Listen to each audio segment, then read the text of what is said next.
What is going on, guys? If you can hear me, I'm having sound issues. Happened to me the other night anyway. If you can hear me, let me know, please.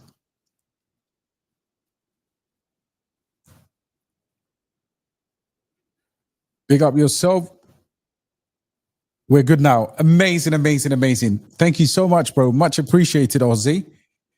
Dex, Steve, and the rest of you. Uno, I got you, bro. Don't worry about it at all. We're good. Amazing, amazing. Now let's get on with the show. I promise I will answer all your questions. I've spent the whole entire day in the trenches. And of course, the first bit of thing, or the first bit of news is this absolutely unnecessary war. And up till now, I haven't really addressed it apart from in the Discord and in the Patreon sites, but haven't really kind of went too deep into it. But I don't want you to be scared. And I want you to think back to Russia, Ukraine. And that's also, that's NATO versus Russia. And crypto has been dealing with that.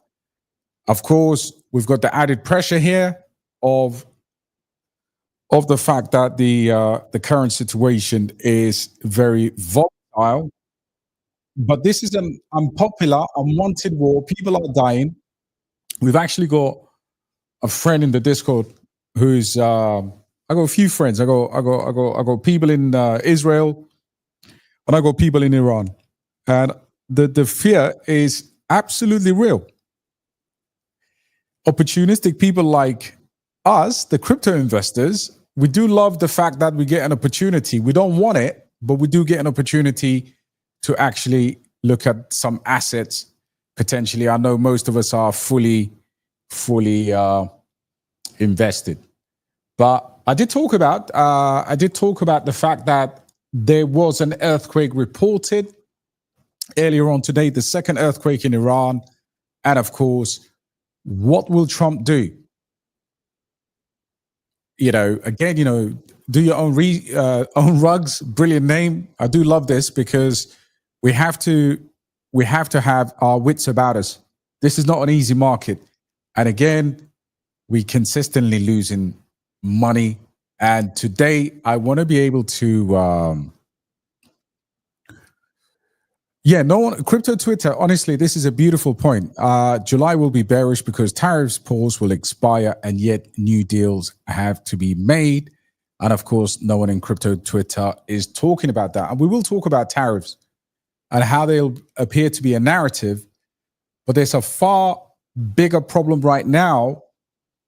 And we're on the brink of this illegal, disastrous, untimely war. Right. But one thing that's absolutely making me, but is it because I like the fact that Trump has taken 2 weeks. Now, within that 2 weeks, a lot can happen in global diplomacy. We saw that today. And one of the reasons why I think Trump's taken a bit of time, it could be two reasons. One, America wasn't prepared for this war. Trump wasn't going to war. I can tell you that much. He campaigned on it. And in my opinion, the 2 weeks that he gave, right, takes us into July. And of course, do your own rug here, do your own rugs is saying July could be a bottoming month. And the war, not the tariffs, the war could be that driver.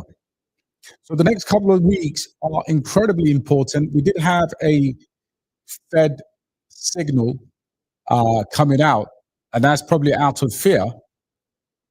Because for those of you in my group, Fed Waller, who's the guy, is the guy who's going to replace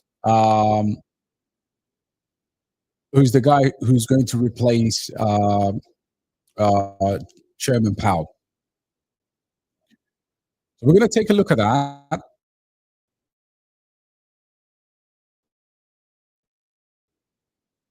Detail.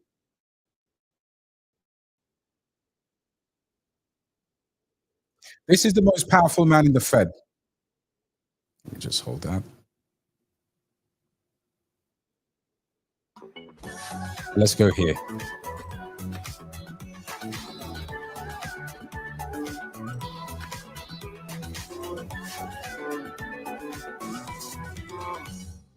I'm pleased to bring in Fed Governor Christopher Waller. He is joining us this morning from Washington. Good morning, Governor Waller. Good morning, Steve. Thanks for having me on. Thanks for joining us. I just want to begin big debate, and you can see it in the outlook for rates from the Summer of Economic Projections. Where do you stand in this debate right now over how much concern we all should have over coming potential inflation from tariffs? Steve, you know, as I've been saying for probably a year, I think the important thing for central banks to do is to look through tariff effects on inflation. This is a long-standing view going back 40, 50 years. So any tariff inflation we should see, and I've given various estimates that I don't think it's going to. Guys, this guy is going to replace Powell, okay?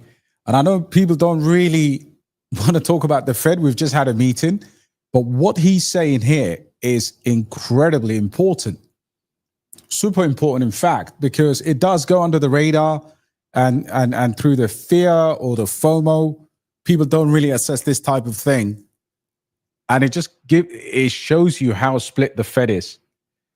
But I would go as far as saying right now, this guy's power over the next 12 months is going to be elevated to the point where the markets will price in his words. Let's continue for a little bit, because he's calling for rate cuts. He said 2 or more cuts this year, right? Going to be that big. And we should just look through it in terms of setting policy and look at the kind of underlying trend of inflation. And right now, the data the last few months has been showing that trend inflation is looking pretty good, even on a 12-month basis. So I've labeled these good news rate cuts when, if inflation comes down to target, we can actually bring rates down. I've been saying this since about November of 23. So I think we're in that position and that we could do this and as early as July. There you have it. Do you think you could cut rates as early as July? Well, I think that would be my view, whether the committee would go along with it or not. But I think we are in the position that the data is good. GDP growth is going to be near target, our long-run target in the first half of this year. Unemployment's at our long-run target. Inflation is running very close to target, yet we're 125 to 150 basis points above where the median long-run neutral policy rate is. So I think we've got room to bring it down, and then we can kind of see what happens with inflation. If it got really bad and people got very nervous, you could just pause.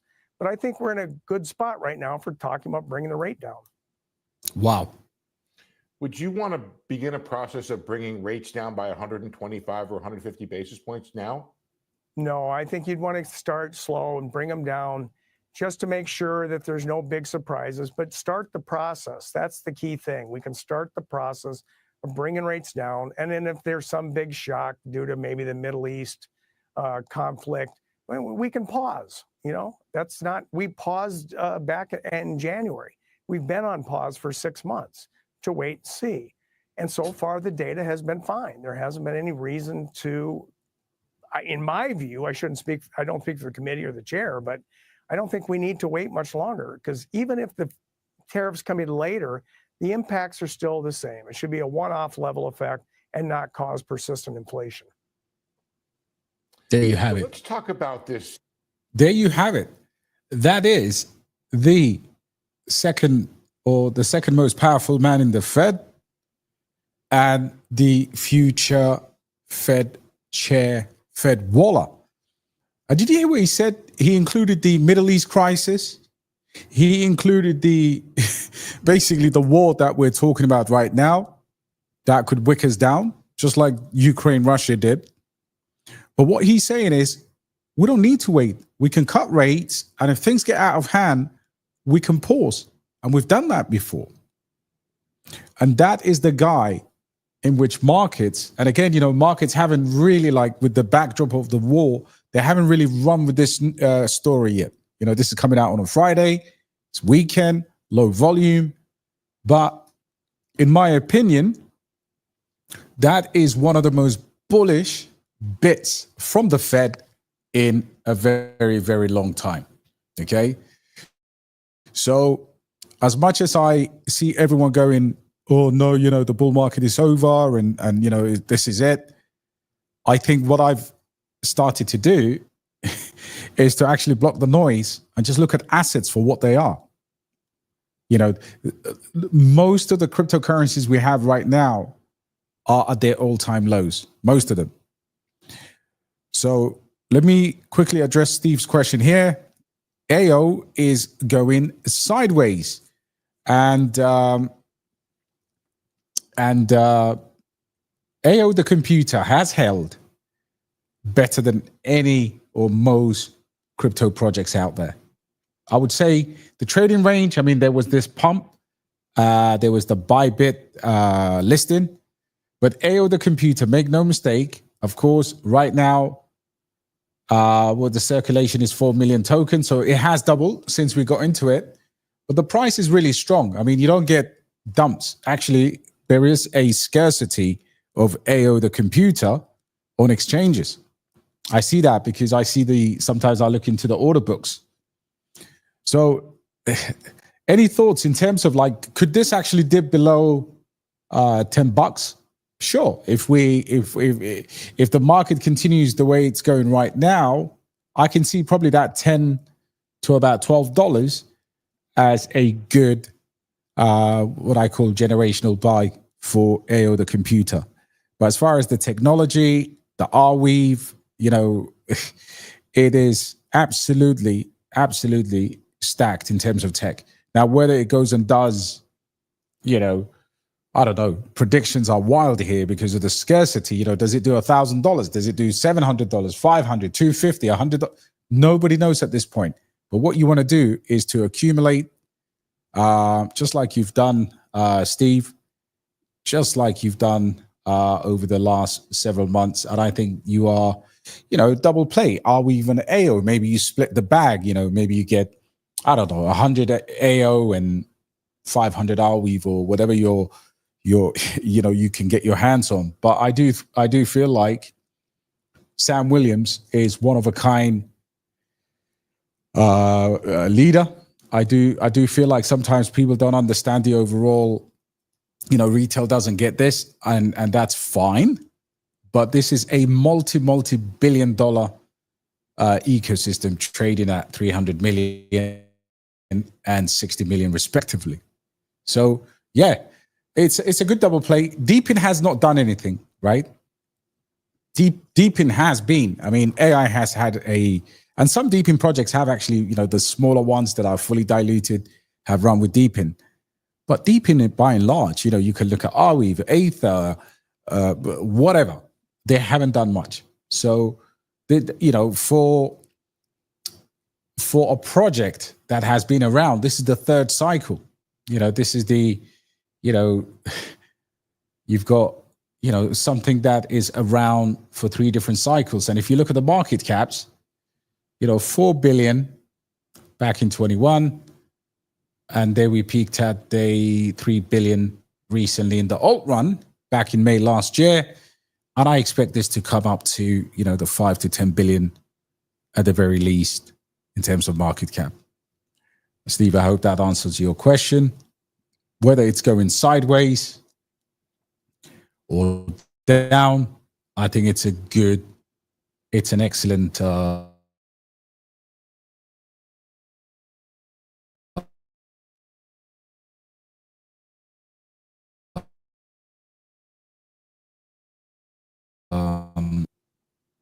let's get rid of this.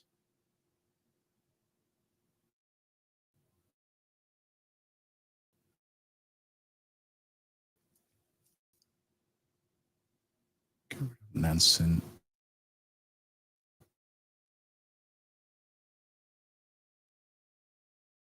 Do.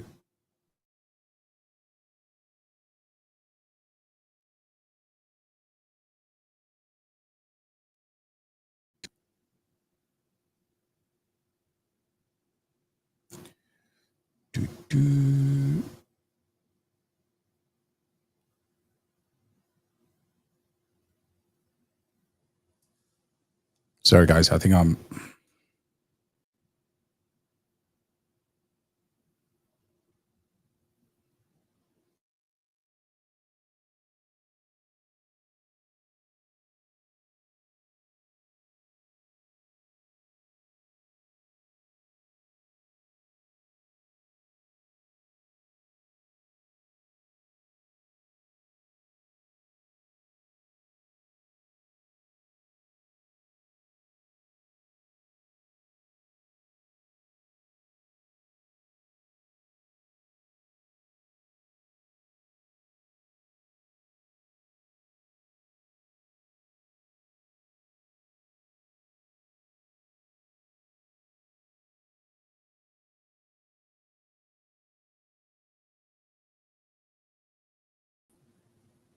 Sorry about that, guys. I think I've just got taken off air.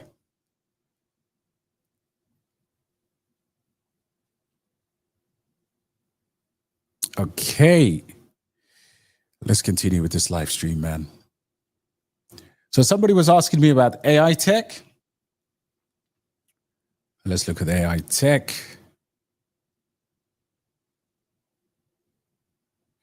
StreamYard just crashes sometimes. It's unbelievable. This is not even a debate. Arweave or AI tech? It's not even a debate, bro. Sorry about that, guys. My StreamYard crashed, and yeah, just restarted everything again. Here we have it. So Arweave versus that's a good question, man. Walrus, Arweave all day. I think the tokenomics of Arweave are far superior. I mean, there's no inflation. Walrus will do well, no doubt. But this is, if you look at this tokenomics, it's absolutely primed. Now, of course, Walrus will have the hype, SUI behind it, and many other factors going forward. But in my opinion, I think Arweave will be the better option. And I'm actually, I was initially bullish on on Walrus. I think Walrus is a good project. But if we compare that to this beast here, this one's fully diluted. It's tried and tested. It's been around for 3 cycles. You know what I mean? Not a lot can go wrong once the market stabilizes. Now, I do admit, of course, Arweave has it's marketed less. Sam Williams doesn't push the buttons of marketing, and that's understandable. But having said that, it is for me one of those projects that once big boy money comes back into the market, it should do really well. And of course, nobody knows exactly where the market's going to go. But I can tell you right now, there will be one last big push to make this money that we've been waiting for many, many years. So far, it's been a trader's market. Nobody has, unless you've been flipping meme coins. Meme coins are really, really good in the sense that you can actually, they tend to move up very quickly. But yeah, I do believe that Arweave is better than Walrus. Even the market cap, if you look at Walrus, it does have inflation. I think it does really well. It's not a lot in it now in terms of the market cap. But if you look at the inflation here, you've got a fully diluted valuation of 2 billion. Whereas Arweave is already fully diluted. But yeah, you do have a point, Ravi. And of course, even if it's not bad, it does have that attraction of the SUI, that SUI behind them. But what I would also include is that if you look at Arweave right now, Walrus's trading volume is 25 million.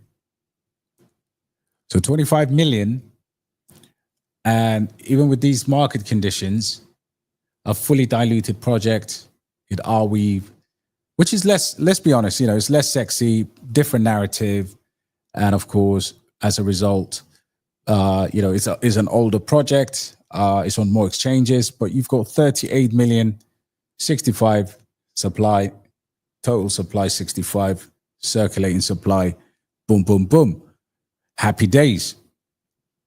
Good leader, good founder, very honest. You know, it is what it is. But yeah, whichever one you buy, I think you're buying a decent project. And I love Sui. Sui is one of my biggest layer one holdings. Sui for me is going to be 100 billion minimum in terms of the market cap. But I would say this little ecosystem is not one to want to snuff at for sure. Great to see you, bro. Nathan Jackson in the building. StateX finally up after years. Great to see you too, brother. I believe Sensei will be 10 to 20x. Cheers from the lovely, lovely, goated New Zealand. And let me know if you're in Auckland. Let me know what city you're in, bro. Christchurch. You know, geography is not bad at all. But yeah, look, EXT. I did a lovely live stream the other day with Crypto G. A big up to Crypto G. My family, one of the best gem hunters in the game. But what you have is typically when projects launch, they tend to do this. So full FDV, 58 million. And I'm sure it's got a small circulating supply right now. But yeah, we did talk about this, and that live stream really covered a lot in terms of the dynamics. Look, 6 million in trading volume. It's been in the making for years. X pages, super active. And obviously, if anyone wants to get in, it's better to wait for that initial any airdrops or any unlocks early on, and then you will find a nice bottoming price. But of course, RWA is a hot, sexy narrative. Currently, I don't owe any, but I wouldn't mind studying the chart. I have spoken to G about it, actually. And yeah, as soon as it's all steady, taking a nibble may not be the baddest thing in the world. So yeah, that's StateX launch. And yeah, big up Auckland, bro. On coin market cap is 120 million FDV. Is that which coin, Ravi? Are you talking about? You're probably talking about Walrus. Cool, brother. Yeah, big up Auckland. Yeah, that was sick. Yeah, we're gonna do it again, bro. We're gonna do it again. G's a real one, like I said. Big up to G, big up to his community, and I wish G very, very well. He is he's a really, really decent brother. One of the few I actually like in the space. So yeah, big up G. And then, of course, amidst the war, you have. Sorry, Ravi. Yeah, thanks for sharing that, bro. Yeah, full FD. I haven't done a deep dive into the tokenomics, but if that's what it is, then that's what it is. Thanks for letting me know. And then, of course, whenever these conflicts flare up, if you remember, Casper was going really, really well until the situation in Palestine kicked off. Now, normally, people shouldn't be linking investments to global events, but unfortunately, it does happen because some of the team members were fully active bad boys. So what I would say is Casper right now, I mean, Casper has done incredibly well, incredibly. And for me, Cas is one of those projects right now. We need to see a full FDV. What that I wouldn't ignore too much in terms of the large caps, because we have to anchor our portfolios no matter what you hear.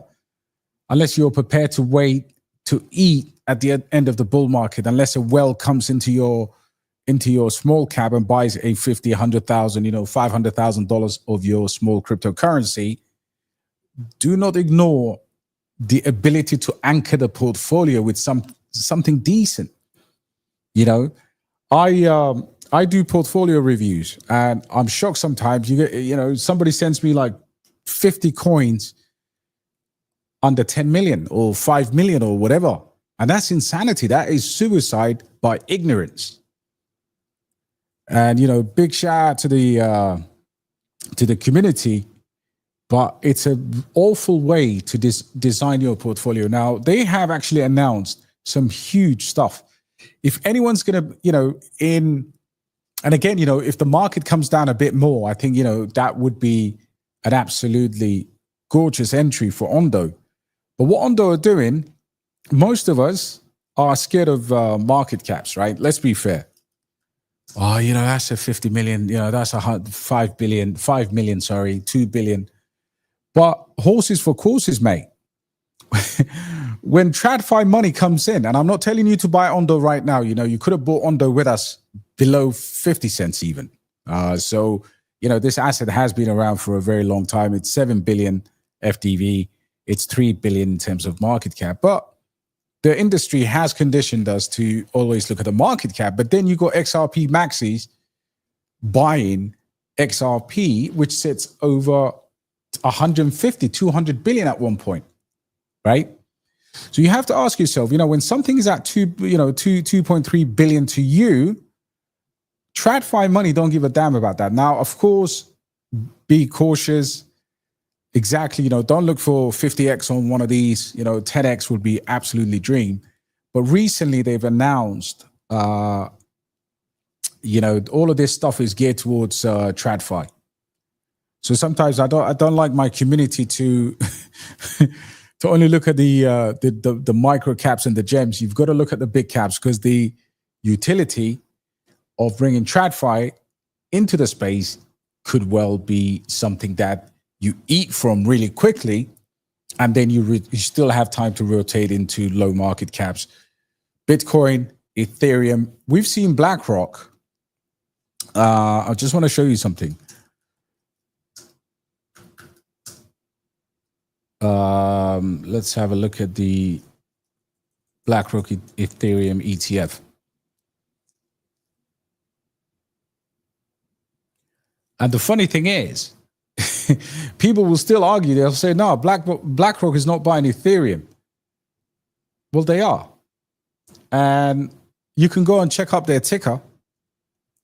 And they've got their portfolio characteristics and their management fees. And, you could go to their website and have a look at exactly what their ETF share prices are.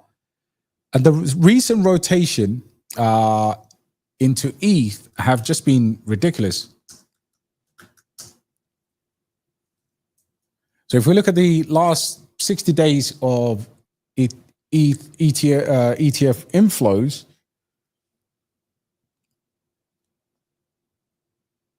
all right, so this is like very easy to actually verify. So you go Grayscale here, ETH, then you go Grayscale Ethereum here, and then you go BlackRock. Now, if you look at the BlackRock one, right? You with me on this column? Look at this, right? So they're buying. Inflows, right? And that is, that is a substantial, and again, this is the largest inflow of Ethereum ETFs. So right now they're up to about 6,000 ETH. So while we've been crying, while we were scared to death, this is what they're doing. And again, we're not an institution, of course. Grayscale have been racking up as well. But their ticker, have a look at their ticker. Don't listen to anyone about this stuff. It's on chain. You can actually see this. And they have accumulated tons and tons of Ethereum. All right. So over here, look at the inflows. 6,000 E, 14,000, 58K. Look at this over here. That's just insane, right?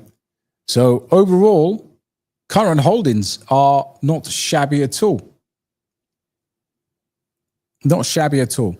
And that's what they've been doing. So if you go by that theory, why will these guys rotate into Ethereum, right? And the reason for that is the spot ETFs will show you the rotation. So large caps, BTC, Ethereum, large caps, mid, micro. So that's why it's always important. Just nibble at something big, something with at least a decent market cap size. Sei's been doing really well lately. At least, put one in your portfolio. So, you get to that 5x or 10x or whatever it does, essentially. And bro has a valid point here. That is all institutions, but the institutions rotate. So I will talk about that as well.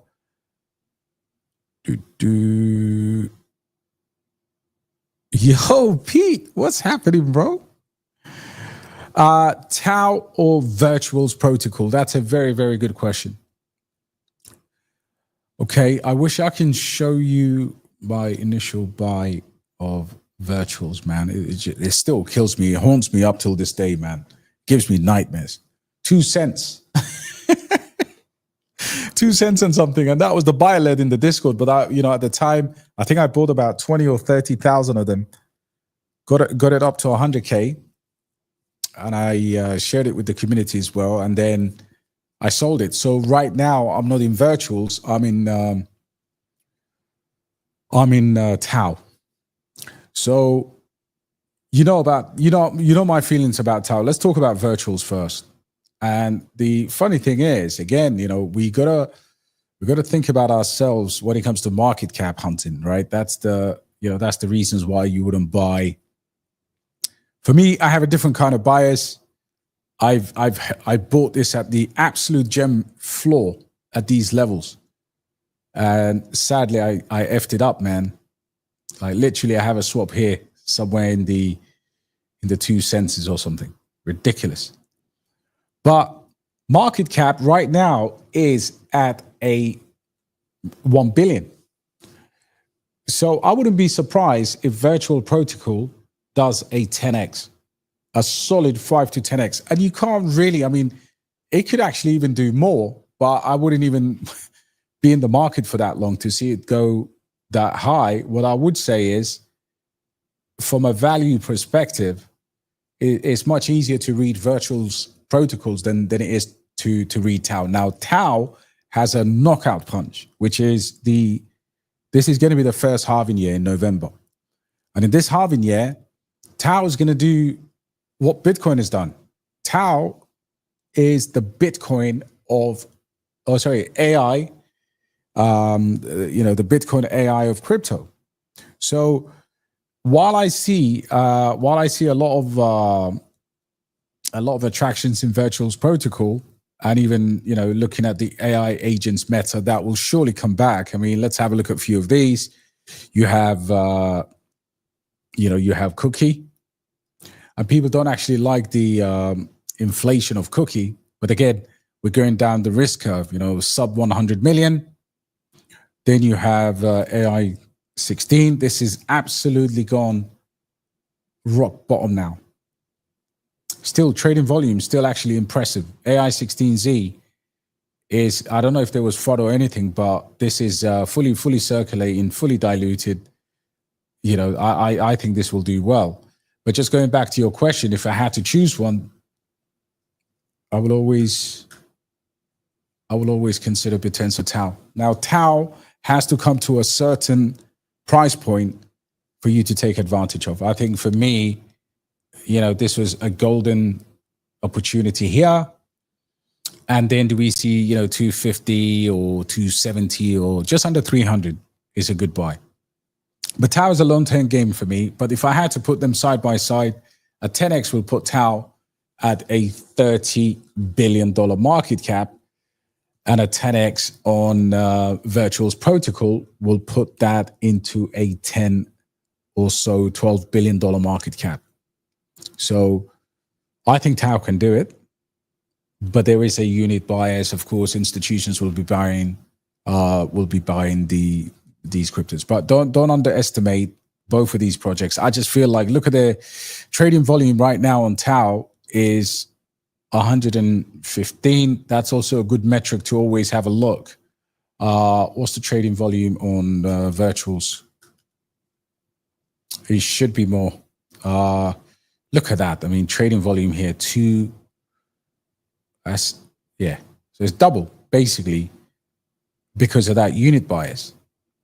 It's easier to buy something at $1 something, what was it, $1.57, than it is $200+. And hence the volume is absolutely insane. And we're in a shit market right now. So it's not a bad shout at all. I mean, do you have exposure to both? Would be a good question that I would ask. Smash a like, guys, subscribe. Bro, I think I've done one of the first ever, I've followed Kite Network because of Casper and Alf from an early stage. Now, right now is against the market, up 14%, but then you put that into perspective, look where it's at market cap wise, 40 million market cap for a layer one that has some incredible claims. When it comes to like payments, stable, it has its own native stable coin. It's going to do well. It's going to do really, really well. And I think the team have actually pushed it a little bit. And then, of course, the market turned the way it did. And where is the, let me just, they've got this fancy website, of course, but don't really need to look at that. So 50,000 TPS. So this is definitely a competitor to some of the proof of work layer ones, because these guys actually market as well. So at 40 million market cap, I think it's very similar to the likes of Alf, but the main difference is here is the fact that they've got a stablecoin native. You can see here, they're looking for ambassadors. And that's what I mean. Marketing is probably one of their. There was one big what do you call? There was one big catalyst coming for these guys as well. So Olaf Carlson, Polychain Capital is the leading VC, and of course, this is they've got VC money as well. So you have to consider a couple of things like that. So they could do really well. Again, they're up today quite nicely. And once you look at their, let me see if I can find them on. Can I get statistic over their bridge? Don't even know what happened to my airdrop as well. I had a decent airdrop on this. Let's have a look at the docs.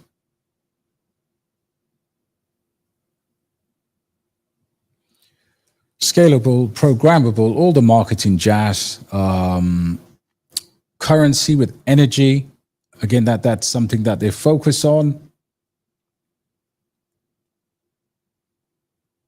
Yeah, this is what I was talking about, the energy-based stable coin. So yeah, it is a complex project. Of course, it is risky because it's a smaller cap, and you have to know what happens with these smaller caps. Energy-based stable coin, I think that's what their unique feature is here. And proof of work is relatively, is more secure than proof of stake. So yeah, not a bad shout at all. Not a bad shout. I have actually done an early stage video as well that you can find on YouTube. But yeah, good question, man. Let's get rid of that. What else? What else we got? So yeah, I forgot to finish the what I was talking about earlier regarding the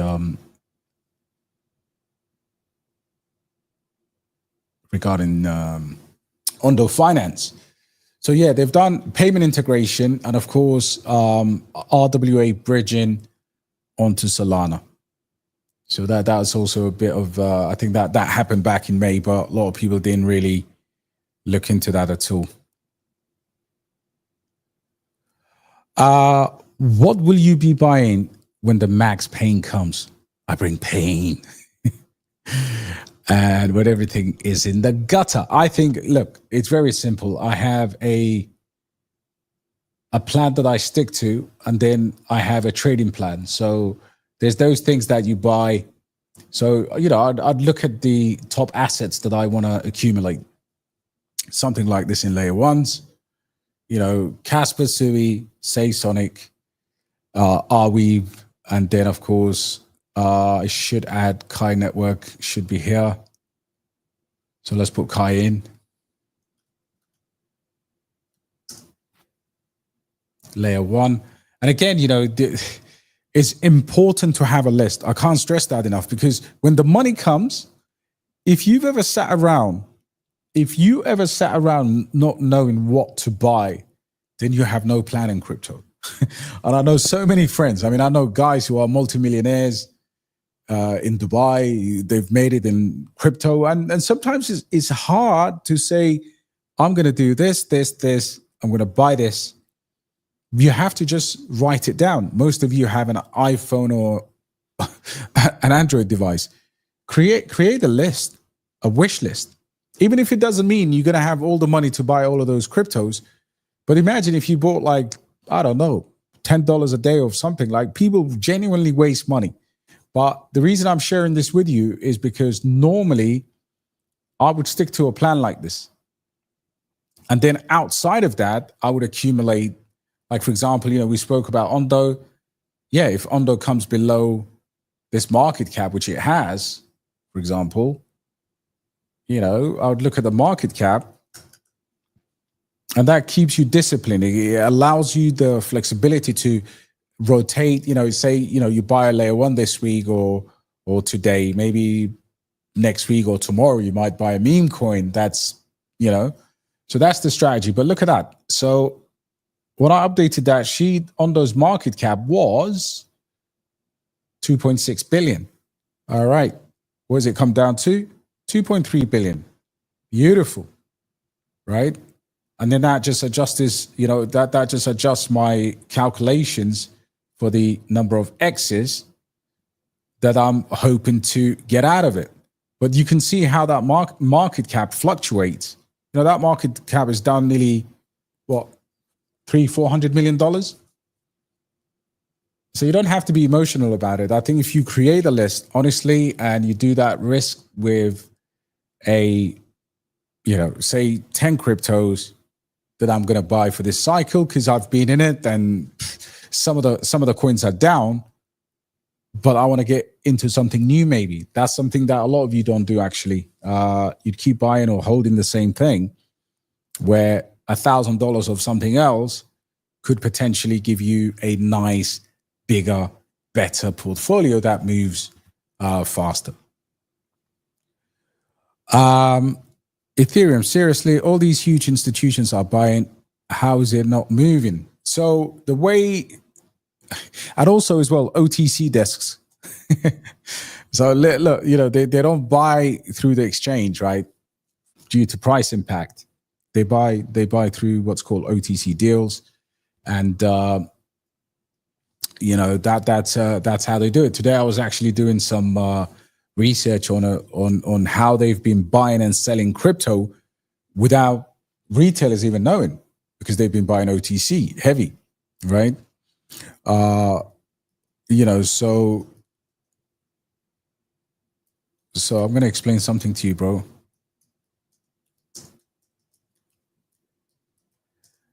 So the psychology, I'm going to show you something. So the crypto rotation, first of all, is something that is absolutely real. Like it happens time and time again. And it's a very, very simple chart. And people may think, this is over now. This doesn't happen again. But in order to understand this, you have to understand and acknowledge Bitcoin is king, right? So Bitcoin dominance, that's why we talk about Bitcoin dominance. Then when it reverses and Bitcoin dominance drops, it goes into the Bitcoin Ethereum BTC versus ETH ratios, right? So you start to see what BTC or what Ethereum does versus BTC. And here's an example. Here's an example of exactly the path to alt season. So I'm showing you the record number of BlackRock buys of Ethereum. And there's a lot of it is to do with this, right? Understanding this, you know, crypto could be very simple. Buying fear, holding when everyone else is dumping, and just chilling, not even looking at the charts. You don't have to, really, as long as you're buying decent assets, that is. But this is what happens. The path to alt season includes a number of different things. It happens typically when money flow moves into from Bitcoin into Ethereum. And again, but it struggles to keep up with Ethereum as it goes back and forth with Bitcoin. And eventually when 100, was it 80% of the top 100 or something outperform Bitcoin, that's how you measure the alt season. And then, of course, you're seeing this rotation before your eyes. You're seeing BlackRock go, you know what, sell our Bitcoin, let's dump it into Ethereum because now they can make more multipliers. Bitcoin is not doing 5x from here. Ethereum could, but Bitcoin can't. Ethereum can do 3x. Bitcoin can't. And I know there's people that are calling for, I don't know, $250,000 Bitcoin. It could happen, but I would say probably it's unlikely. Maybe it tops out anything between 130 to about 170, if we're lucky. So what BlackRock have realized is we want to rotate from this, buying through the OTC desk. Now, why would somebody go and buy a cryptocurrency, you know, a whale or an institution from an OTC? And again, this is all part of education, guys. It's not really rocket science, but once you understand it, you feel a lot better about yourself. Trust me, I've been there. Over-the-counter deals, basically, that's what OTC stands for. And it's private trades made directly between two parties, usually outside of the exchange. And there are, of course, massive, massive volumes, multiple billions and millions of dollars that would otherwise move the market if done on Binance, on Coinbase, Kraken, Wabi, Bybit, you name it. If they bought through where we go, in a single candle, they could pump or shatter the prices, a single sell. So obviously they're not going to do that. They have to go to an OTC desk. And these are used for large scale institutional size transactions. Now, these over-the-counter deals mostly involve nothing more than buying and selling between two parties, usually in the form of contracts. And they bypass the Binances and the centralized exchanges to avoid two things. One, most important, price impact. And two, second most important, slippage cost, right? Price impact affects us in an asset. Have you ever, bought an unusual amount of a particularly, low volume cryptocurrency and then got stuck with it? Yes, you can't sell it, right? So they avoid all of that headache and they just go, no slippage, and it's incredibly private. So you don't know who's buying, but in this particular case, with the ETF, they are registered. We see what they're buying, and that's actually great. Now, of course, it's better for pricing. It is institutional grade, and of course, custom. It has more flexible terms of things like vesting and that type of thing.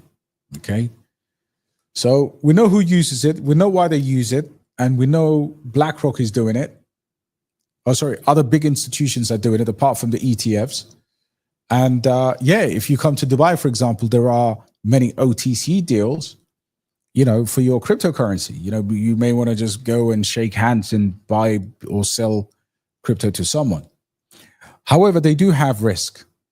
And somebody just, what's the crypto detective? There's a guy who chases all of these, I forgot his name anyway, but I was reading one of his articles today, and some Sei, I don't know, 5 or 6 regular cryptocurrencies that we know were being investigated for shady OTC deals, where in the end it was kind of like the OTC that was actually dodgy in the end.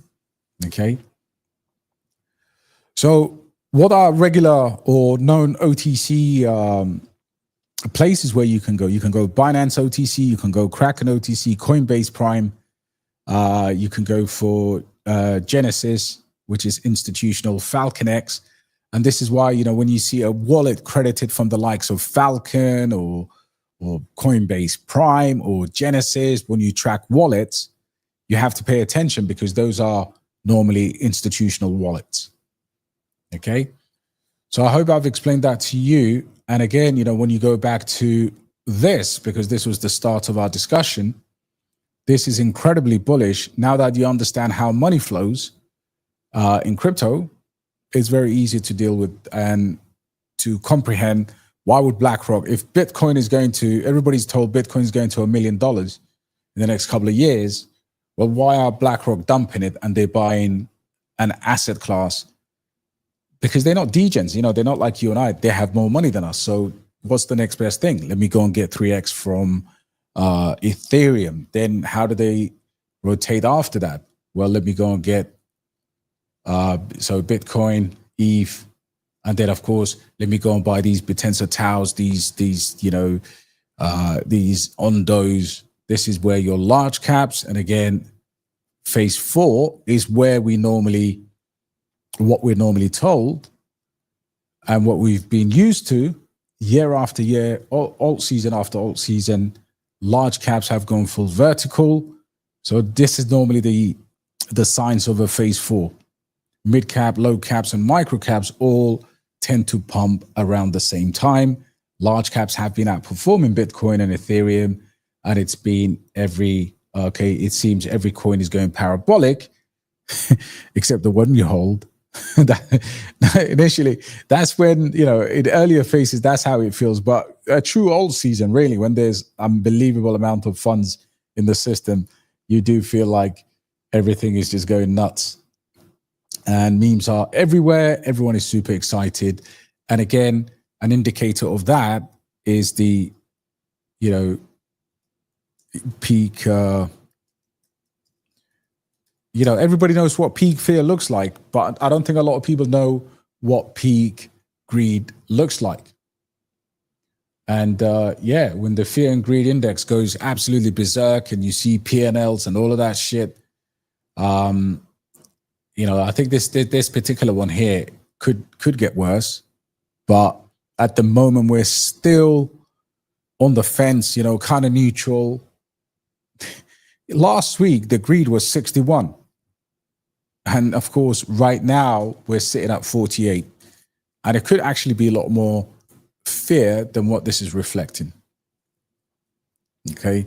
So you could argue there's room for more greed to show up on here. Maybe it goes 61, 48, fear in favor of fear. Yeah, I swear, bro. It's in our Discord. Check the violet. It's mental. Is that so, Pratik? That's why. They are fully, I thought they were doxed. Okay, any thoughts on Hey Anon? I don't know what that is, bro. I have no idea. Cocoro. Now, everybody's waiting for this dog to get on HTX, and a lot of people are running impatient. And there was, a significant drawback. Again, is that $14 million market cap. Okay. So Cocoro right now is what I would say in a good accumulation space. The dump or people that took profits over here You just want it when you least expect it. Cocoro will get on an exchange like HTX, honestly, because this link here is just way too good. But this is where a lot of people think it's the sell the news, and I think that would be a very good place to take excellent profits. In the meantime, just sit tight, hold. The whole market is dumping. There's no need for alarm. There's no need for like panic. I'm telling you, meme coins can actually do stupid numbers both ways. It goes both ways for meme coins. You know, 1 minute you feel like, and I'll give you an example, right? So that's Cocoro, right? I posted Pepe's dog.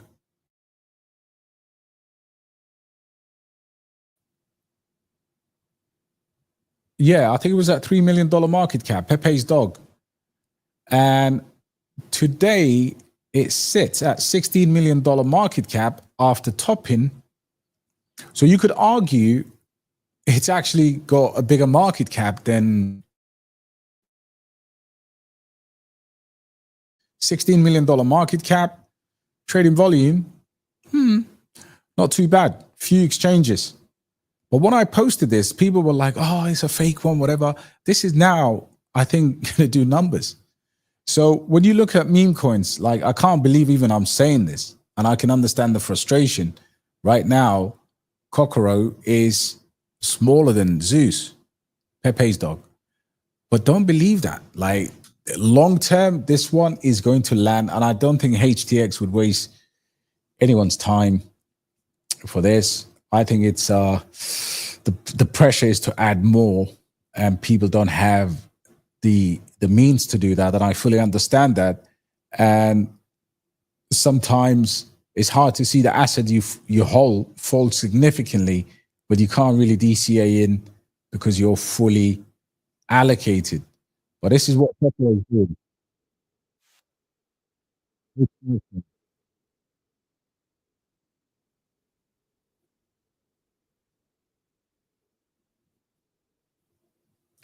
So my thing is this. For those of you who know the story, when Cocoro got listed on HTX, it was around $18 million, and it was around June 2024.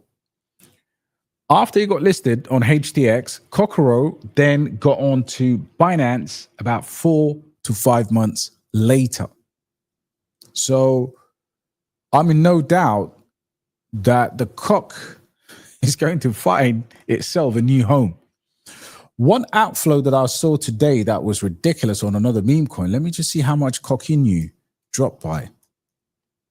Because what's happening in AVAX is, okay. Yeah, so there was a reduction of the top 100 holders. There was a slight reduction. So again, you know, this is another example of a meme coin that should be a chain leader, and no one gives a damn about right now because AVAX is not running. But once it runs, then it's going to go mental. So I would say the Cocoro update for me doesn't get better than what HTX are doing. You know, they are shilling our bags. And if they've actually put this on their front page, as always, like every morning they drop this because they know that community is absolutely insane. I would definitely go and grab some Cocoro at these prices anyway.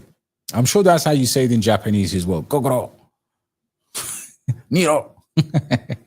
Anyone watching from Japan, smash a like and yeah, share the thing and subscribe, all of that, all of the good things. Our brother is asking me about a cash. I'm not gonna lie, man. I'm absolutely like, first of all, what's going on with it? Well, Deepin is, ever since the birth of the Chinese DeepSeek, I believe, and NVIDIA FUD, Deepin hasn't really recovered. And that was not only Deepin, but also AI had a bit of that as well. But a cash, when the market is euphoric, you know, big money will buy a cash.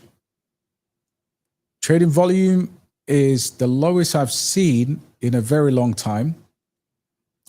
And again, look at this. I mean, a cash, I've never seen, a cash at 6 million. These are bear market volumes for AKT. And again, dipping under $1 is a real possibility here because, of course, if you look at these levels, a cash was, where was this? Back in 2023, it was 144. But you have to remember, it is like an OG. Like if you look over here in 2021, topped at around $7. So this is an OG cryptocurrency. And you could almost argue some of these early winners from this deepen wave here last year. I mean, there is a question right now. Will certain cryptocurrencies get back to their all-time high? Are we going to see the dot-com bubble for crypto? And that is a valid thing to think about. However, you could see here,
Yeah, we got rugged. Sorry, guys.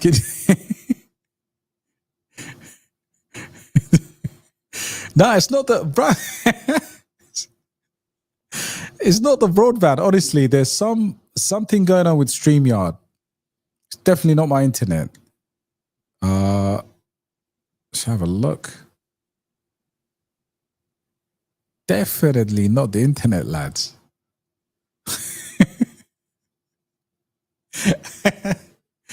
Man's bought the dip, you know. Oh my days. Something is rugging anyway. But yeah, we don't care. We will continue.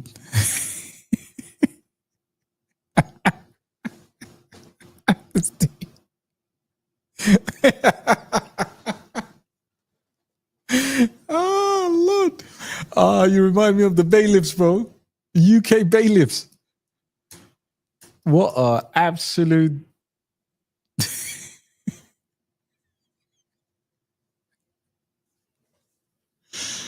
oh Lord, man. You just wish one of these don't turn up to your front door.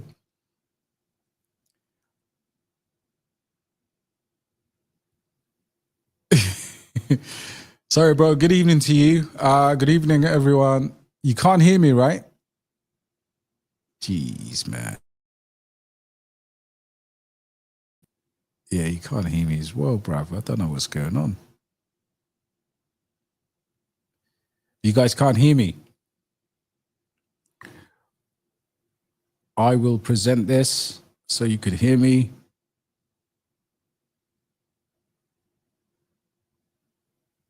Okay. This is the reason why you...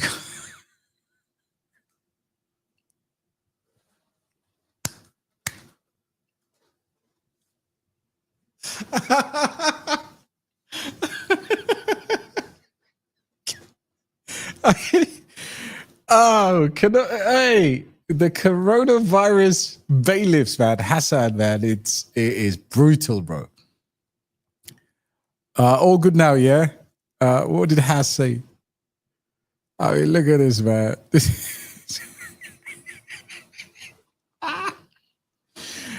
You gotta laugh at these times, bro. Honestly, I think, man. No, good evening to you, bro. I can't. Loud and clear. Yeah, good to be back. Yeah, loud and clear. Thank you, brothers. Let's continue. Where were we? I think we were talking about Akash. Yep, Akash is. The bailiffs came over. Sorry, guys, I lost my train of thought. We talked about Cocoro. We talked about this mad guy here called Murad.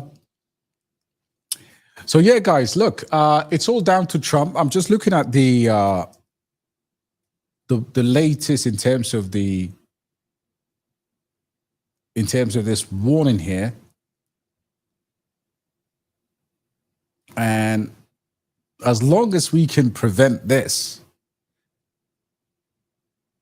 7 hours ago, people are saying this is a very imminent threat, right?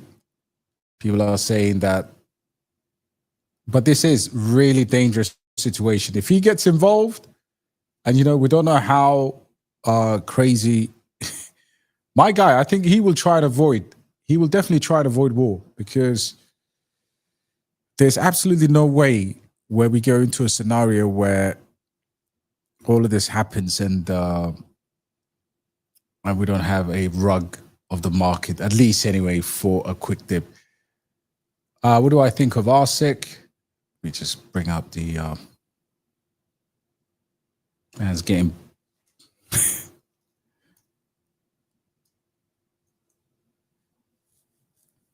Research Coin. So Brian Armstrong is behind this. I think Coinbase, I think eventually DeSci will run. You could already see that it's had nice pumps. Massive one here. This was back in October, and this thing did absolute numbers. And after that, it came back down. Maybe it can come back down some more, but there's hardly any interest in it because the trading volume is worse than your worst meme coin. But it depends on what what kind of research they publish, how far Coinbase gets behind this. It's all about what they pump into it. You could look at this as, I mean, they've done their website, which is an improvement, because up till now they just had research papers up, so that's quite nice. Yeah, bro, Trump's definitely not to be trusted. I mean, look, I don't know if it's a sign of dementia or, let's not forget, this is a man that's been through a lot in the last 8 years, a billionaire nevertheless, but people don't, once you get older, man, you start to slow down. I mean, we saw what happened with Joe Biden, but where we are today in terms of this whole shenanigans, this is the most unwanted timing, because ETH was doing well. We were at least going to mimic and replicate what we did in 2021. Have a little bit of pump, at least 1 or 2 major pumps in the final year of a bull market. And that never happened. Now, if of course, Iran and Israel, we want peace. We want all humans to get along. But sometimes, man, this is absolutely the worst case scenario. And again, I did some research into what happened back in the Ukraine-Russia war, and we did recover very, very quickly. That was equally as an important conflict, because you have, and it still is, but the markets have completely forgotten about it. Iran is saying no to talks, conflict is raging, and of course we are in uncertain times. And this is why I think it's important to always have some kind of a keep your job. Next couple of years might get interesting, especially if they start crashing the labor market, which is a possibility, a real possibility that they do that. But as of now, anyway, if you go to any, we've seen 9/11, we've seen Iraq and Afghanistan, we have seen, and let's be fair, guys, right? There's a lot of, let's say, right-wing governments across Europe, and definitely America is a right-wing government. Now, what do these governments hate the most? They are nationalistic. They want to protect their own people, borders, right? But check this out. If you go and bomb Iran, Iran has a population 4 times the size of Iraq. 3 to 4 times, roughly. And you have to friggin' understand, Iran has technically a land bridge into Europe. So what happened in Libya? Libya was the doorway of stopping immigration. And of course, when Gaddafi got taken out, ultimately the floodgates opened. But the guy was good to his people, man. Everybody in Libya had high class healthcare, education. It's not up to the Americans and the Brits and the Western countries to come and bomb people at their homes and then later on say, oh, wait a minute, refugees down the road. No, leave people in peace. I'm sure nobody wants to be, in your country. Definitely. I know, throughout my time here, I met people. I actually did business in Syria before the civil war. And, Aleppo was the port, one of the richest cities. So was Damascus. And then, of course, prior to the civil war there, you never heard of refugees coming out of that. People genuinely love their life, good weather, amazing food. And then we go and bomb them. Yeah, we try and put democracy where it doesn't belong. And that is, I was reading a book, I think it's called The History of Rome. Incredibly interesting.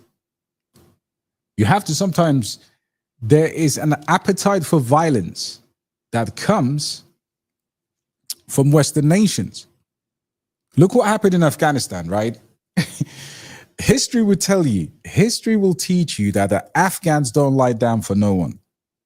You saw Rambo 1, 2, and 3. for those of you that are into Hollywood.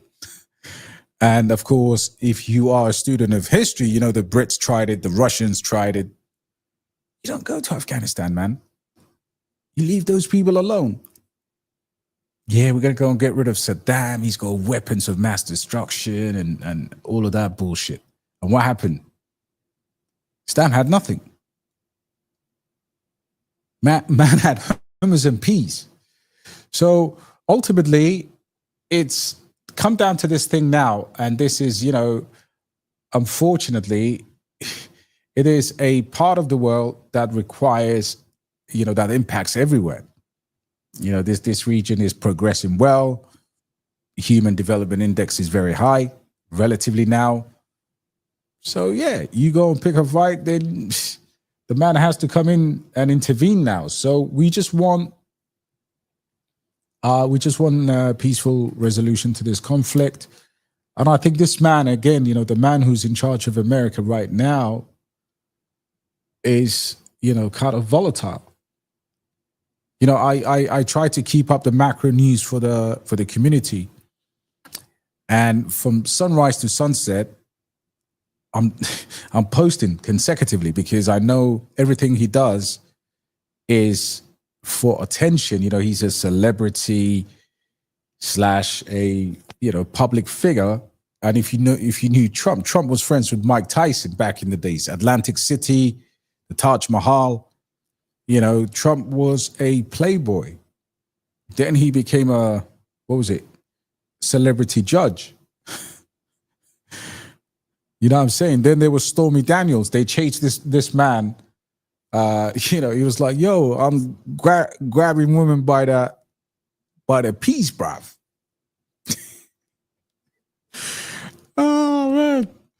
Dun, dun, dun, dun, dun, dun, dun, dun. Yeah. We know what it is, but hopefully, look, in all honesty, our leaders are important. What they say is important. And, you know, humanity's lost a lot of, anyway, those are my views, man. Not financial advice. Yeah, man, if... yeah, 100%, bro. 100%, bro, my brother. Yeah, absolutely.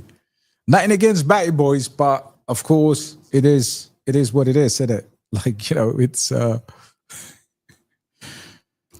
yeah, it is close. I think, look, you know, we've got a very good relationship with Iran. I don't really see the conflict spilling over, but there is a real danger of course, you know, my daughter's here, my life is here, my family's here. I've been in the UAE now for 18 years, or 19 years even. So, you know, I spent most of my adult life over here. And as a result, bro, you know, this is home. This is life. This is family. You know, for once upon a time, you know, I'd tune into a stream like this from London or somewhere far. And, you know, for most of you who aren't living here, it feels distant. Conflict is bad, but it feels distant. But yeah, this is home. You know, this is absolutely home. So guys, anyway, we smashed it tonight. I can't see any more questions, comments, or nothing. So I'm going to keep it moving. And I hope you all have a wonderful, wonderful weekend. Don't be scared. Again, let me summarize my my message here. Guys, you're looking at Bitcoin dominance, you're looking at global liquidity, and you are just buying the assets you want, when you want, and you're DCAing into a good bag. Hopefully, on red days you buy, green days you just chill, take profits where you can, although that's not really what we need to do right now. But ultimately, crypto is undervalued, altcoins are undervalued, and we are going to make some life-changing money. And every single conflict, the markets come back stronger. Russia, Ukraine, you name it, stock market, you know, whatever the war, whatever the weather. But just be careful and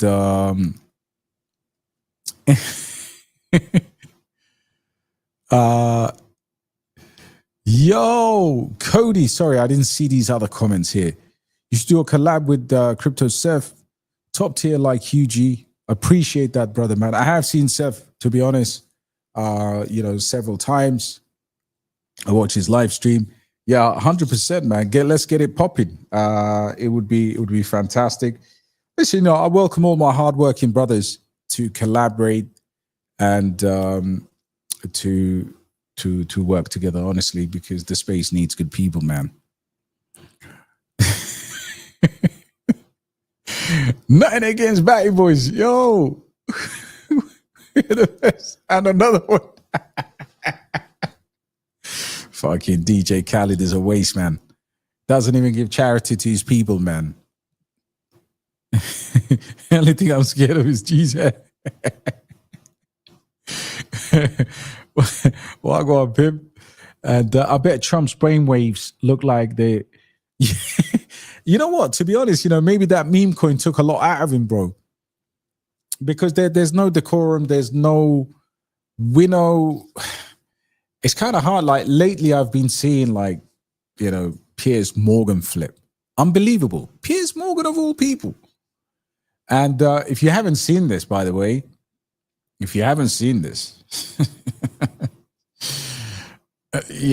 going to do a childish Gambino here. This is, what's his name? This is one of the most disgraceful. Wait. Very much for spending the time to have this conversation. It's good to be with you. So you've come out for regime change in Iran, as distinct just from taking out the nuclear sites. What does regime change look like in Iran? Somebody else in charge. How do you get there? Look, that ultimately has to be a popular uprising from the people. And it's not a complicated question. Who the F are you to demand a regime change of another country? This guy is probably, if this guy, I wish this guy was English or British. Because one thing you got to give credit to, in the UK, with that level of IQ, you can never make it to Houses of Parliament. You can never, in a million years. You can't be that stupid. If this guy was my mate in geography class, fuck. How thick? How could you be? And by the way, this guy's been in the US Senate for about 13 years. Fucking get me there, and I would be maybe, I don't know, I would be definitely maybe a Senate bad boy or something. But you can't be that thick. Do interviews. Unless he's intentionally, we know about our constituencies and things like that, the people that vote for people like this to make laws. He's a lawmaker. 13 years.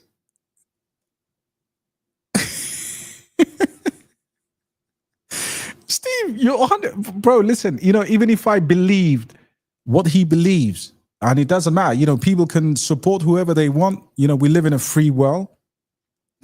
We're not deciding to change. And again, we've got a lot of idiots as well that during the Iraq War, that we're just, look at the number of young men and women that died in these wars for nothing. And this man has been in the Senate for 13 years. Now, the point I'm arguing here is this fucking guy, sorry, excuse my French, parlez français, sorry guys, but this man is, what is he? This guy is absolutely in the highest offices of government in the US. I think he comes from Texas. So he's got, obviously, Texas. If Texas was a country, it would be one of the largest economies in the world. But this dickhead here, and I by the way, I'm not a fan of Tucker Carlson. I think he's a pussy-o as well. I think, because obviously, he plays, that race politics and all of that. Listen, the only thing that can divide people is money. Not because of religion, as most poor people are told, not because of race or color, but all common manipulated people globally have one thing in common, and that's they're all poor, mostly, right? And the rich, powerful, and the wealthy, it doesn't matter if a guy is Buddhist, you know, Christian, Jewish, Muslim. It doesn't matter about that. They can talk about $10 billion and go and have a lovely meal. But the average working guy on the street has absolutely no brain cells. And on top of that, you got someone like this, someone who actually people actually vote to get him into the office. So listen to this pussy up. Is America better off with a country that has a leader who hates us and wants to kill us, or to have a country with a leader who likes us and wants to be friends with us? And definitely the latter is better. Of course. Yeah. Who actually think? Look, here's the thing about Americans. You know, big up to my American friends in the audience. You know, much love to you guys. But man, there's a movie called Coming to America. There's a vision of how America sees itself, and there's a vision by the rest of the world on how we look up to America. America is you know what I mean? It's America. America gave us Hollywood. I haven't seen, like, you know, I've traveled to many countries. A couple of months ago, I think in April, I was in Mumbai, India. And if I see if there's an American person there, I don't think anyone has nothing but, you know, yo, what's up, man? How you doing? So who the hell wants to kill? These guys come and bomb the rest of the world. And it's like, somebody wants to hurt us. Nobody can get to America. The last person that got to America was Christopher Columbus. And man had the wrong address as well. He had the wrong address. He was meant to go to India. And, you know, he pulled the right off Portugal, obviously, and then, you know, a couple of lefts, go past Cabo Verde, and then he ended up in Portugal. Yeah. And so that's not a complicated statement. Look, today. The question is, are we watching that now? So I think we are. And wait. an example of peace through strength. I wonder, I mean, is there anybody who was alive in 1989? Listen to this peace method, man. This is wild. You're saying we're making a moral case, as we did for 7 years with the Soviets. Our system works, yours doesn't. Yep. And I think we made a credible case for that. And we beat them over 70 years economically. And that was a huge part of it. With these things, and they speak, as you do, entirely in moral terms. These people are bad. These people are. I'm not speaking entirely in moral terms. I'm not interested in killing bad guys. I'm interested in killing people who are trying to kill us. If we had, that's different. I'm not engaged in morality. Are you now? Because you told me that the government of Iran is presently trying to assassinate Donald Trump, and then you that said is undisputed. There's literally nobody who disputes that fact. Then why don't you support military action right now against Iran? We are engaged in military action right now. Why don't you support offensive military action? I don't think he's meant to say that. We're bombing the crap out of them. Israel is, and we're supporting them. Israel is. Okay. So why shouldn't the U.S. military defend its own president? I don't understand that. Look. And it goes back to... Because you don't really believe it's true, that's why. Everyone... Kate, nobody disputes it, Tucker. Did you land on the moon? What other conspiracies do you not believe? Was 9/11 an inside job? I mean, like, what? So what I've asked you the names of these people. I don't know the names of the Iranian hitmen. I know it because the U.S. military and the intelligence agencies have testified before Congress repeatedly. And what did they say? That Iran is trying to murder Donald Trump and has hired hitmen. Do I know the name of the hitmen? No, I'm sorry. And I don't think we do either, because we would apprehend them if we knew their names. Then why don't you take it seriously enough to support killing the Ayatollah in response to protect our president? But you don't. This doesn't even make any sense. And you're calling me an isolationist. If I believed that was true, I would support military action against the government of Iran. Okay, that's interesting, because there is literally... You can't kill our president. All right, out of 535 members of Congress, I am not aware of one who disputes that Iran is trying to murder Donald J. Trump. That's not even the looniest Democrat doesn't dispute that. So I don't.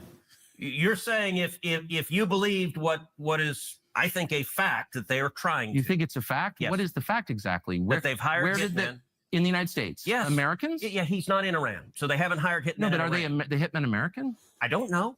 Oh, okay. I'm telling you what, and by the way, I'm not the CIA. I'm not the Department of Defense. I'm telling you what they have told us. I'm not disputing it. I'm merely saying we are. that I'm not. I'm saying the logic train has a massive hole in it. If you believe that's true, then you should, by definition, support killing the people trying to kill our president. But you don't support that. Now, Tucker, so I'm wondering what's going on here. Tucker, you took offense to the word isolationist, and I genuinely don't mean it as a pejorative. I disagree with it. But if you don't like that term, I don't know how else to describe what is a coherent foreign policy that says we're surrounded by two giant nations. By the way, isolationism has long been a school of foreign policy. I believe in self-defense. I'm not but not into the slurs, the anti-Semite stuff. I just don't like that. I'm telling you what I believe. So, but is there a single military action Trump took that you agree with? So, did you agree with taking out General Soleimani? Oh, I don't know. It turned out better than I thought, I guess. I mean, you said at the time it would lead us to World War III. I was worried about it. I've seen that. Well, but that proved not the case. I was wrong, as I have been many times. Did you agree with taking out the ISIS caliphate? Well, if we took out the ISIS caliphate, why are they running Syria right now? And you're for that. Cruz. Why is that? What do you mean? I didn't say I'm for that. You don't seem to have a problem with it. I didn't say ISIS is now running Syria. You're like, we'll see. No, I did. Look, I mean, I know why. But by the way, I know why push Assad out. Assad toppled. It's hilarious. You know why I don't care? Assad's bad, but no, ISIS runs Syria, but that's fine. We'll just kind of wait and see on ISIS. Not a big deal. You know not why? A big deal. They're trying to kill Trump. Hold on a second. I want to get back. You know why I don't care, and why? And you do your trademark smirky laugh. I know why you don't care. What are you even talking about? What? Why don't I care? I don't know why. You tell me. Because you think it's okay because they're not making angry noises or something, but by your own standards, ISIS is so immoral that they must die. But now they're running Syria, and you don't think that we should take military action against the government of Syria because why? They're ISIS. What I said is I don't know how good or bad it'll be. Look, I wasn't pushing Assad out. He fell. He fell on his own, in part because he was heavily supported by Hezbollah, and when Israel took out the Hezbollah leadership, he lost his base of support. But the current ISIS leadership, you don't think is bad? You can't say it's terrible that ISIS runs a country? I am concerned about it. Concerned? Aren't you horrified? I want to see what they do. But so you got to wait and see attitude on ISIS now? On the government of Syria, they are not actively, that I am aware of, trying to murder Americans. And that's a real dividing line. Are you trying to murder Americans or not? I'm just saying it's a little weird that we waged this war against ISIS and now they're running a country in the Mediterranean. I think that people would be very, very upset about that. But you don't. Going on ISIS holidays. Do you agree with Trump taking out al-Baghdadi, the head of ISIS? I'm totally opposed to ISIS. And what I care about is results, actually. And if taking out the head of ISIS ends ISIS, I guess I'm for it. But now ISIS runs Syria. Okay, so I'm wondering how does this work? I mean, my point is... At the time, I mean, I've taken so many different positions over the years, some of which have been wrong. I really do my best to be honest and correct if they are and admit that I was wrong. I'm not one of these people who's like, I've always been consistent. No, my views change all the time. ISIS holidays. All the time. You're not going to get consistency from me. You're only going to get sincerity. Well, I will say this. And look, I believe you're sincere. Yeah. But I'm not God. I'm just some guy watching, trying to figure out the right thing for America. And I think because you believe you were mistaken, and I agree previously, I think you've overcorrected. What do you mean overcorrected? I'm worried about turning this mess in Iran into a much larger mess. That's the concern. And by the way, that's a reasonable worry. Look, I know it's reasonable. And I know you've been like, you're like ready to call me all these names for asking, asking questions. Yes, I am. So here's my question. I didn't know that, bro. If the Ayatollah is killed in Iran, and he very well could. So I have just read in the paper this morning that Israel tried to take him out twice, and Trump told them not to. I have read that. I don't have independent confirmation one way or the other. Do you think that they should take him out? So I actually talked about it. As you know, I do a podcast every week, Verdict with Ted Cruz, and I actually talked about it in the latest podcast. And I said, look, I've seen the reporting that says that Trump asked them not to take out the Ayatollah. And what I said in the podcast is I think it's reasonable for them to decide not to try to take him out. What they've done is targeted just about the entire top level of the military, the people that actually conduct the war. I can see an argument that taking out both the head of state and a religious leader could make him a martyr and could cause more problems than it's worth.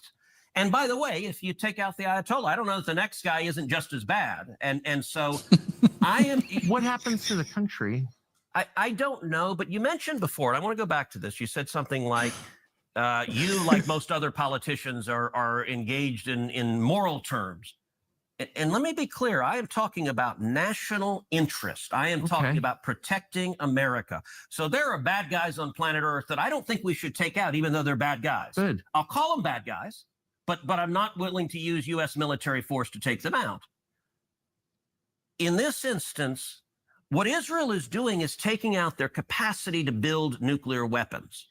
Why? Because they judge the risk as too high if they got nuclear weapons. I understand that. I mean, I understand that. I think it's in progress. I think it'll probably be achieved, probably with U.S. military support. Who knows? But the president said he's for that. And by the way, where the military support is most needed is Fordow, which is it's a bunker that's built under a mountain. Right. And Israel's taken out most of the rest, like Natanz, which is their big enrichment site. They bombed the hell out of it.